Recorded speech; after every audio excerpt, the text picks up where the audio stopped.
قرآن شریف کې رب العالمین فرمایي وی مونږ د بني اسرائیلو په حق کې دا فیصله کړې ده او دا فیصله مو ورته ورولې ده، په دې دوی پوه کړي دي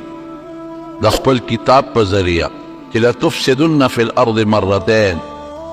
چې تاسو به غټ غټ رواني چې کوئ په ځمکه کې نو اب تاسو دوه ځله کوئ، واړه واړه رواني خو به کوئ، واړه واړه نقصانات او بغاوتونه او فسادونه خو به م ډېري، حکم چې غټ غټ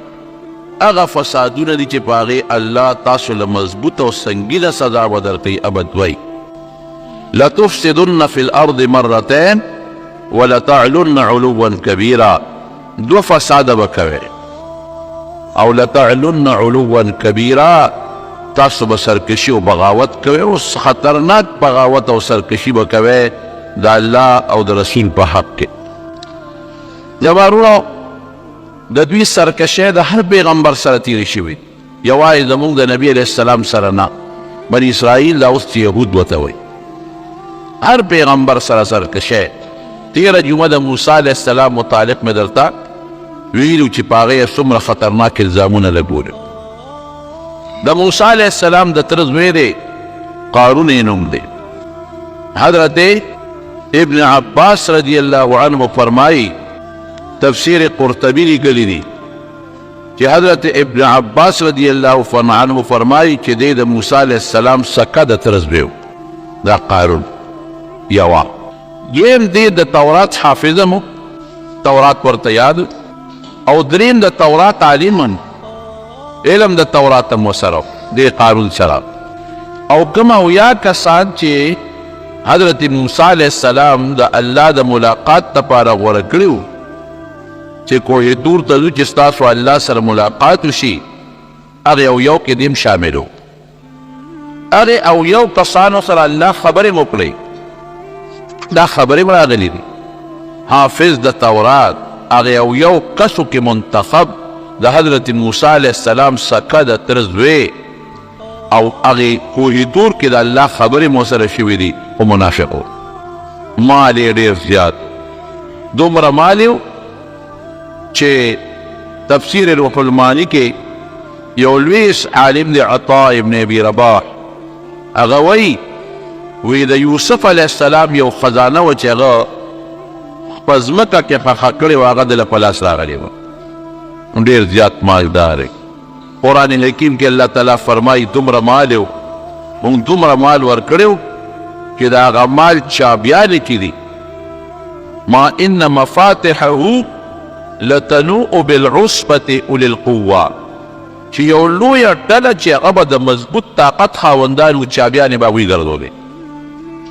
نو تاسو اندازه ولګوئ چې چابیانې دومره دي چې یو کس یې نشي ګرځولی، دوی نشي ګرځولی، درې نشي ګرځولی، یو لویه ډله هغه چابیانې ګرځوي، او چې کومه ډله هغه چابیانې ګرځوي نو هغه هم د ښه مضبوط طاقت خاوندان دي، نو چې جرندې به څونه وي.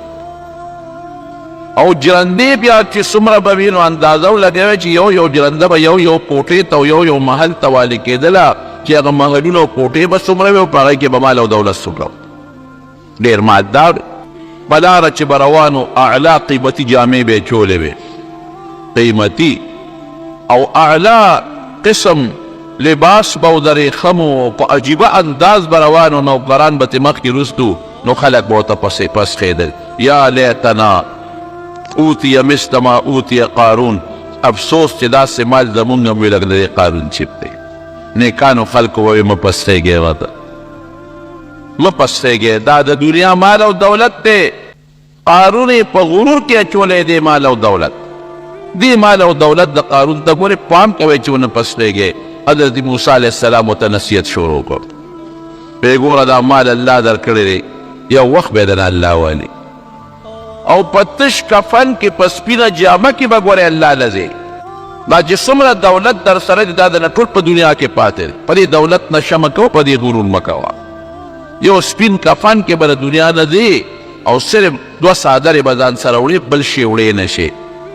دا مال الله درکړی دی. د موسی علیه السلام مخکې خو به یې غږ نه کو، خو خلکو ته به یې څه ویل، الله راکړی دی، دا ما په دې مټو ګټلی دی. قرآن شریف کې الله فرمایي ما ګټلی دی.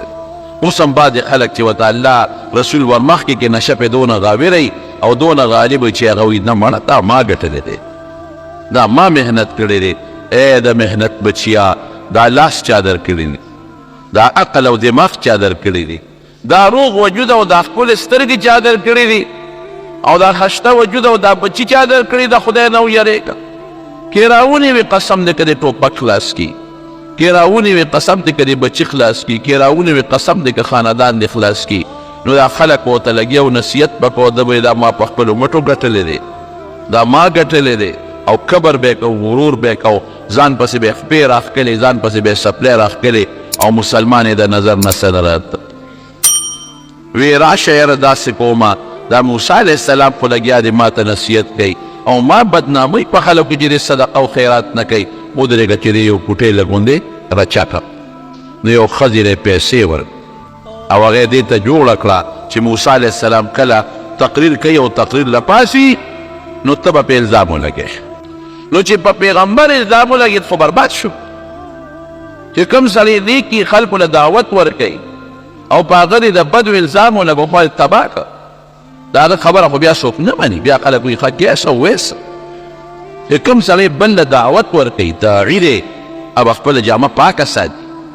جامه که چې لږ شیرینوالی دی نو خلک به بیا اعتماد نه کوي خلک به مړه ویسه ته کیسه دا اتې سوی دا ټول ګپ شپ کې او دروغ وی نو موسی علیه السلام یې راچکاو نو دې ښځې ولمسولو پیسې وله ورکړې نو موسی علیه السلام یو ځل بني اسرائیلو کې ولاړ دی تقریر کوي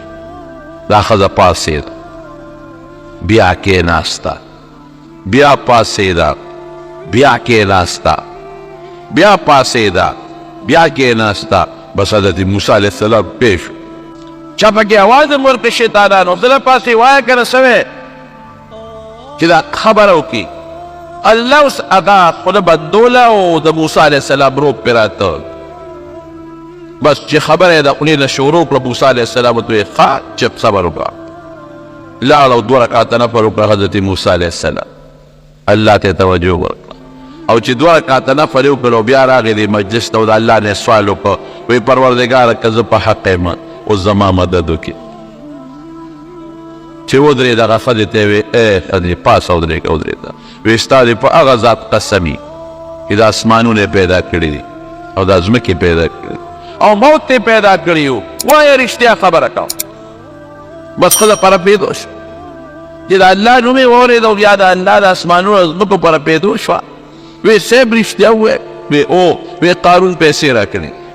چې په د الزام په موسی علیه السلام ولګ دی به بدنام شي بې عزته به شي او بدنام به شي الزام پرې ولګوه هغه راله پیسې راکړي بس حضرت موسی علیه السلام الله ته سوال وکړه الله ډېر ته تنګ ډېر کبرجن دی او ډېر زیات ظالم دی او زما دا نیکان مسلمانان ټول رټي او ما پسې دا ستا الله ولیدل خدای راوینیسي نو الله داسې راونیوه چې سره د کور او سره د خاندان او سره د هغه خپلو ملګرو یې ځمکه او شنورو پکې وردننه کړه چغې جوړې کړې ما بچ کا ما بچ کا ای موسی ما معاف کا الله موسی علیه السلام ځمکې ته ویری کاږه نور یې مراخ کړه بیا چغې ویې ویری کاږه نور یې مراخ کړه بیا چغې ویې ویری کاږه نور نو په دا ځمکه کې ورغیب شو نو نبي علیه السلام مبارک په یو حدیث کې راځي هغې خو نوم نه دی غږتی او غالبا هم دې ته مراد دی چې دقسې یو کبرجن سړی ځمکې راښکلی دی او په دې پونده تاویږي او ورو ورو لاندې ځي دا د ده دپاره سزا شو یو روایت کې مې لیدلی یو خبر کې چې رب العالمین حضرت موسی علیه السلام ته وفرمایل چې ډېرې چغې درته ووایې نو تا نو رحم پرې ونه کړ وی الله په مې الزام نه کولې که دا تا زما مدد نه وې کړی خو زما جامه خو پلیده شوې وه بیا به مې څه کول وی څونه فریادونه یې درته وکړل وی بس فریادونه یې وکړل خو زه یې ډېر خفه کړی او ډېر یې غوسه کړی وی قارون ډېر سپیرو چې تا ته یې چغې والې که ما ته یې دغه وخت کې یو چغه م والې و نو ممکن ده چې ما پرې خپل رحم کړی دا د دې ظالم او نور منافقان ورسره ملګري وو خاندان ورسره ملګري وو دا د بني اسرائیلو بندونه ځمکې رافته څه شو دولت یې څه شو قوم یې څه شو قرآن شریف کې الله فرمایي نه قوم بچ کړ نه دولت بچ کړ نه مال بچ کړ مال او دولت او قوم هر څه سر وخوړه ولاړل برباد دا یو سرکشي بیا سرکشي شو، په پیغمبرانو به نفرې کول، په پیغمبرانو به الزامونه لګول. 2 وخته الله وویل بیت المقدس خو اصل کې ابراهیم علیه السلام جوړ کړی و، بیت الله هم جوړ کړی و، بیت المقدس هم. بیت الله چې جوړو نو حضرت اسماعیل علیه السلام وسره او بیت المقدس چې جوړو نو حضرت اسحاق علیه السلام وسره. خو د ابراهیم علیه السلام نه پس بیا چې بیت المقدس په کوم ناشنا انداز جوړ کړو نو حضرت سلیمان علیه السلام جوړ. دومره بهترین انداز کې جوړ کړو چې په پیریانو دیوانو لګیا د خدمت کې او د ځمکې نه ورله هیرې او جواهرات او ملغلرې راوباسي، د دریابونو نه وله راوباسي او د سرو زرو نقش و نگارې پکې وکړه، د سرو زرو د سپینو زرو او قیمتي هغه ملغلرې او هیرې یې پکې ځای په ځای ولګولې او خشته خشته ټایلونه بهترین. اوس هم بیت المقدس جومات په 15 جربه کې دا جومات 15 جربو کې او اوسنی چې کوم جوړ دی اوس خو خیر یهودیانو په قبضه کې اخیستی دی، اوس هم د هغوی په قبضه کې دی. نیم هغوی قبضه کړې ځان یې پکې خپله عبادت خانه جوړه کړې ده او نیم یې مسلمانانو ته پرېښې دي، مسلمانان پکې عبادت کوي. او چې کوم نیم یې مسلمانانو ته پرېښې دي نو چې څوک خوښي عبادت ته پرېږدي او چې څوک خوښي نه پرېږدي، خو د هغې ظالمانو په قبضه کې. اوس یې وایي داسې ټایلونه پکې لګولي دي په بیت المقدس په جومات کې، داسې ټایل لګېدلي دي. دوی لګیا دي کوشش کوي چې رواني کې، خو لا فلحال یې پې وسته دی برابر شوی چې په هغه ټایلونو کې د سلطان صلاح الدین ایوبي عکس ښکاري. و چې مخامخ ورته ودرېږې نو تا ته به څه نه ښکاري، خو چې ښي طرف ته شي نو د هغه عکس به درته ښکاري، او چې ګس طرف ته شي نو بیا به د هغه عکس ته ښکاري. او چې کوم محراب دی، محراب وی د لرګي نه جوړ دی محراب او د یو لرګي نه جوړ دی، پکې ټانکه نشته او نه پکې پیول شته، داسې محراب دی د بیت المقدس د جومات. او تیر ریمو به یو وخت کې د مونږ قبله وانه نبی علیہ السلام مبارک سره پاسه 14 میاشتې بیت المقدس طرف ته مونځ کړی دی. بیا دا قبله منسوخه شوه او بیت الله طرف ته حکم راغی فول وجهک شطر المسجد الحرام، چې بس فولوا وجوهکم شطره. نبی علیہ السلام ته صحابو ته حکم وشو چې تاسو بیت الله ته مخ راوړئ او د مونځ یې ډېر بې فضیلت دی، ډېر بې برکت دی. بچ بهر کیف سلیمان علیہ السلام جوړ کو، یو ناشنا جومات یې جوړ کو، بني اسرائیل دا یهودیان به پکې خپل مونځ عبادت پې پکې کو، نافرماني یې جوړه، یو نافرماني نه ډېرې زیات. د حضرت داود علیہ السلام په زمانه کې دی باندې داود علیہ السلام چې پیغمبر و سلیمان علیہ السلام نه پس د داود علیہ السلام چې د داود علیہ السلام په زمانه کې د سلیمان علیہ السلام نه مخکې نو هغې کې هم دی نافرمانی کړې، پیغمبر موجود دی. یو کلي ایله ورته وایي، د بحر قلزم په غاړه دا کلي آباد و په هغه وخت دا ایله، او د مدین او د کوهتور په میاس کې دا کلي د بحر قلزم په غاړه. نو الله تعالی خو ازمایښتونه امتحانات راولي، نو داود علیه السلام په ژبې په دوی دا پابندي ولګوله چې تاسو به د خالي پر ښکار نه کوئ، د دریاب په غاړه اوسېدل نو دوی به دا کبان خوړل، ښکار به نه کوئ. نو به دوی ډېر اصل نو الله په امتحان راوست د خالي پر ورځ بیا کبان زیات په نور ورځو به کم او د خالي پر ورځ به دومره کبان وي چې په دریاب په دې اوبو د پاسه به داسې چپې یې والې او منډې به یې والې. قرآن شریف کې الله فرمایي واسألهم عن القرية التي استأتيهم حيطانهم یوم سبتهم شرعا، دا کبان به د خالي پر ورځ باندې چت په دې اوبو د پاسه به داسې ښکارېدل. ویوم لا یسبتون لا تاسې به نو بیا د خالي دروازې نه علاوه نو پابندي پرې ولګوله چې کبانو ښکار به نه کوي، خالي پر ورځ الله ډېر نو دوی به څه چل کوو، دا مختلفې ډلې شوې، چا داسې چل به وکړو ډنډونه به یې جوړ کړل، نو د خالي په ورځ باندې به یې هغه ونه خو ویسته، نو کبان خو به ډېرو ډنډونو ته به راغلل، نو چې رابلل نو کبان خو به ته بیا تلل، نو دوی به پسې ورخبل او د اتوار په ورځ به یې راوویستی. هلکه دا افکار د خالي دا وایي مونږ خو د اتوار په ورځ دا د کبان راوباسو، د خالي پرېږده راوباسو. چا به دا چل وکړو چې غټ غټ جالونه به یې راوړل، د خالي په ورځ به یې په کبانو ور واچو، نو کبان به پکې ګیر شو، نو د اتوار په ورځ به یې هغه جالونه راوښکل، په هغه ورځ به یې نه راوښکل. دا هیلې به یې جوړول. یو سړي رشوت ته چا نه اخیستی نو ما هلکه دا رشوت دې واخیسته، دا ګناه ده، دا مه کوه. نبي علیه السلام فرمایي الراشي والمرتشي کلاهما فی النار، رشوت ورکوونکي اخیستونکي دواړه به اور کې پراته دي، سودي به مړ. دا رشوت یې ولې واخیست؟ وی نه وی ما خو د رشوت اخیستی، وی دا مې په خپله راکړه، وی صدقه یې راکړه، مې صدقه پتا کېږي دا خو دونه غټ موټر دی چې دا 15 لاکو موټر کې ګرځي او د 50 لاکو بنګله کې اوسېږي د صدقه پتا کېږي موږ جومات ته صدقه نه وروړو تاله درکوي هغه غریب ته پته ده چې که دا صدقه نوم د صدقې دی وله ورکړو که دا شی وله نه ورکړو بیا راله کار نه کوي او په خپله څوک چاله نه ورکوي خو هغه ته پته ده که وله ور نه کړم نو بیا راله کار نه کوي نو خلک وله دا مطلقې ایلې باندې خلک د حرامو له جوړوي په ایلو بانو باندې ګورې حرام رونو نه حلالي نو حضرت داود نو قوم څلور ډلې شو یو ډلې به همدغه د خالي پر اسکار دویمه ډلې منې کول وی به کوې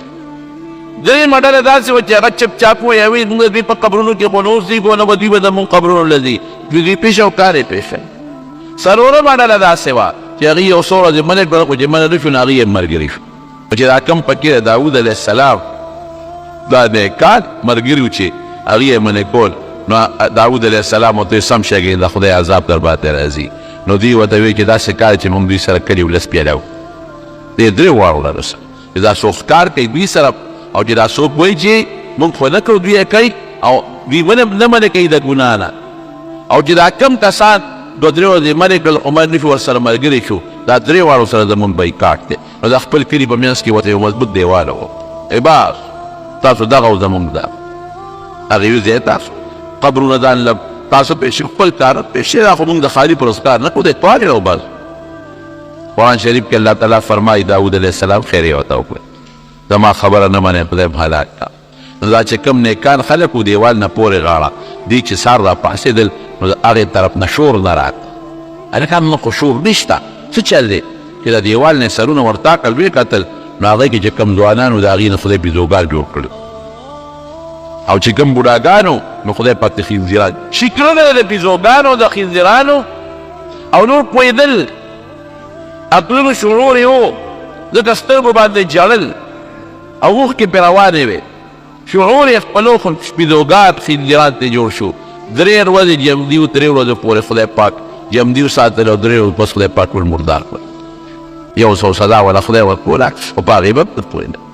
حضرت زکریا علیه السلام سره څونه ظلم کړل سره حیران شي سپینګیري او پیغمبر د الله پیغمبر او سپینګیري پیغمبر او دې ته به نصیحت کو نصیحت به کو نو په هغې الزامونه به لګو تاکې دا چل دی او تاکې دا چل قسم قسم الزامونه لګیا دی ورته بار بار نصیحت کوي الزامونه اخر کې خوند یې ونه کړ ټول ورپسې راپاڅېد او ورپسې تورې یو چړې راواغېستې ودرېږه چې برابر د زکریا علیه السلام ته غریب راوړ دی ورپسې فیصله یې دا وکړه د بادشاه په مخ کې فیصله دا وکړه چې دا زکریا علیه السلام پرېږدلو دی وجنو په دې فیصله وکړه اته غریب په منډه تختی یو اونه ورته وچو د حضرت زکریا علیه السلام دا د هغه یو معجزه وه دله کې دا سوچ وکړو چې دا اونه خو ماته وچو د غالبا چې دا ما له پناه راکوي نو هغه اونې دې میاشت ته دې ډټ ته ورننوت نو چې ورننوت هغه اونه پې بیا واپس راغله پکې خدای پاک محفوظ کړ په هغه اونه کې دننه شیطان دوی ته وایي وی راشئ په دې اونه کې دن وی اونې ته څنګه ننوت وی نه ډډه ونه ده او دته په میان کښېدلې ده او پکې ورننوتی دی وی نه دا نه منو سورې پکې نشته او څنګه ورننوت نو د ده نه څه په لس کې بار پاتې شوي وی دی وګورې دی نښې وی ښه دا ته جل ورسره کوو په دا اونه کې دننه وجنو نو اونې ارکله حضرت زکریا علیه السلام یې په هغې کې شهید دومره ظالمان سړی دومره ظلمونه اوس څومره دا ظالمان په دې مسلمانانو ظلمونه کوي نو بهر کې په هغه خبره مې دې پورې کوله چې زکریا علیه السلام غریب په دغه شي حضرت یحیی علیه السلام یحیی علیه السلام په کومه طریقه شهید یو بادشاه هیرودیس د هغه رویره وه هغه رویرې ښکلې وه نو دې بادشاه خپله رویرې سره به ګناه کوله او اخره کې پې نکاح وتړ حضرت عیسی علیه السلام په دغه زمانه کې هغه ورته وی حضرت یحیی علیه السلام وی دا خو ګناه ده ګناه به نه کوې هغه وی نه دا ګناه نه ده دا زما خپله رویره ده چې بل چا لی ورکوم بس ماله مناسبه او حضرت یحیی علیه السلام اعلان وکړ په ټول قوم کې کلي کې چې دا بادشاه ظلم کوي دا ګناه کوي رویرې سره نکاح نه کېږي رویره خو د لور په اولاد په ځای ده او دا ناروا دي دا ګناه ده دا ګناه دا ګناه او د دې جنۍ مور هم په دې رضا وه چې زما دا لور د خپل تره سره د هغه بادشاه دی زموږ هم پکې مزې وي. یو ځل دې مور دې لور ته وویې وایي چې ته دې تره له ورځې نن ځان ښه ډولېږه، ډول سینګار وکړه، جینۍ ډولۍ وه او شراب وله ورکړه، او چې کله یې دا تره دا بادشاه د شرابو په نشه کې شي نو ورته ووایه چې زه به هله تا سره ګناه کوم چې دا یحیی علیه السلام حلال کړي. دې نه حلال کړی او دا مشورې وله خلکو هم ورکړې چې دې د مخې نه واقع بیا به مزادي. دا خو دې وایي چې دا ګناه ده چې دې مړ شي بس دا چې کومه ګناه خوښوي هغه به کوئ. اوس هم خلک داسې کوي چې د نکاح نه کړي د مخې نه واقع به بیا چې څه خوښوي بیا به کوو. جینۍ چې ډول سینګار خپل وکړ ورله او په شراب یې پیوستل وایي نه هله به ما له ګوتې راوړئ چې یحیی علیه السلام سر را الله ورنه وړو او به دې مړ کړه چې هغه قصه خلاصه شي. دا خو دې وایي ګناه ده او ګناه ده او ګناه ده او جنت دی او دوزخ دی او خیرت دی. پولیس والی او خلکو هم وایي صاحب ټیک راته وایي.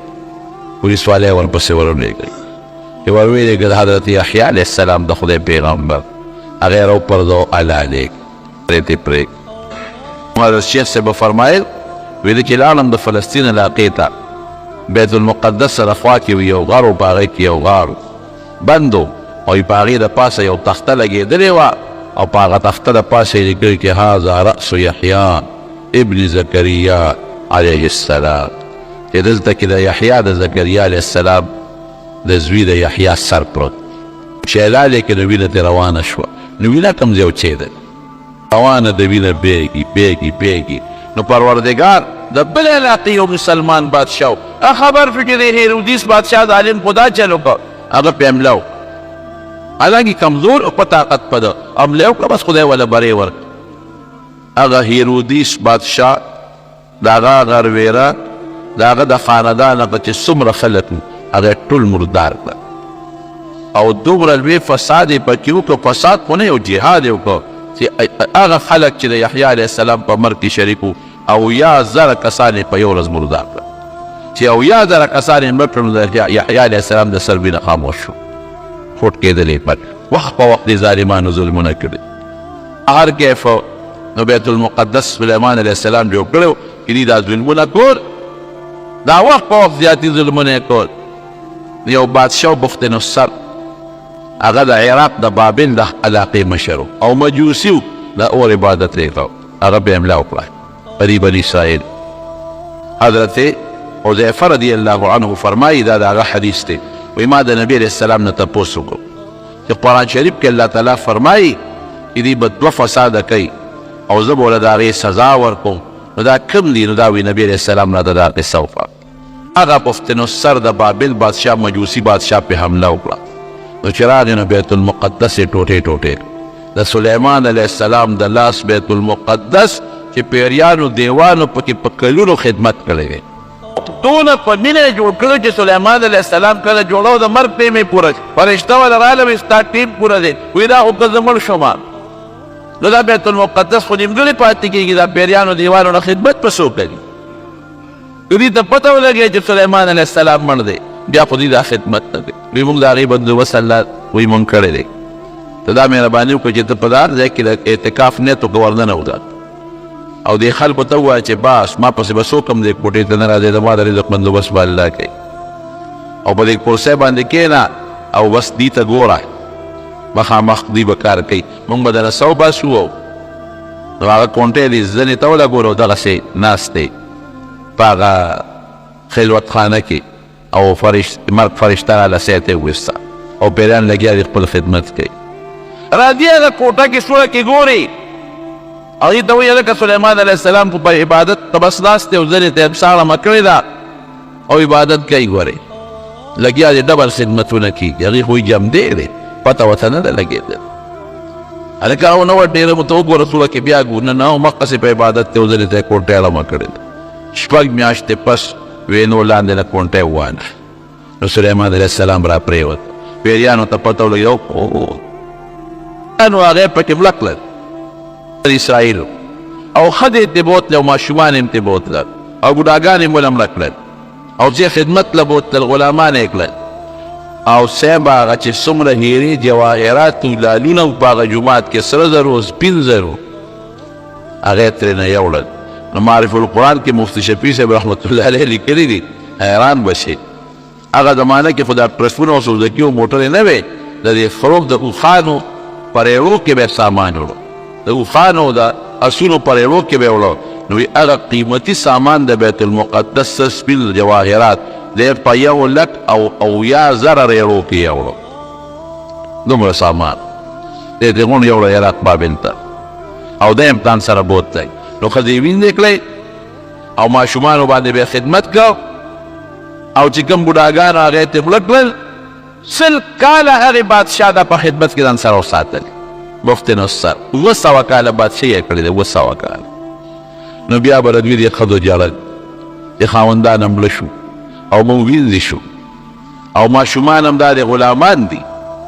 او خدای دا به څه کېږي جړل جړل نو الله جړا قبوله کړه نو 100 کاله پس 100 کاله کې او پیړۍ بدلېږي بیا د فارس یو بادشاه هغه حمله وکړه په بخت نصر باندې نو بخت نصر یې ملک او د هغه سلطنت یې دړې وړې کړ نو دا بني اسرائیل یې ازاد کړل ویې ځه واپس خپل بیت المقدس ته او چې څومره مالونه د نه دروړي د بیت المقدس نه هغه واپس په خرګاړو کې او د اوښانو په ګاړو کې پار کې ځان سره یوسئ نو دوی لاړل چې لاړل نو د دوی چېرته له صبرېده د خپلو غلطونو بیا به یې هغه غلطۍ کولې او هغه ګناهونه به یې کول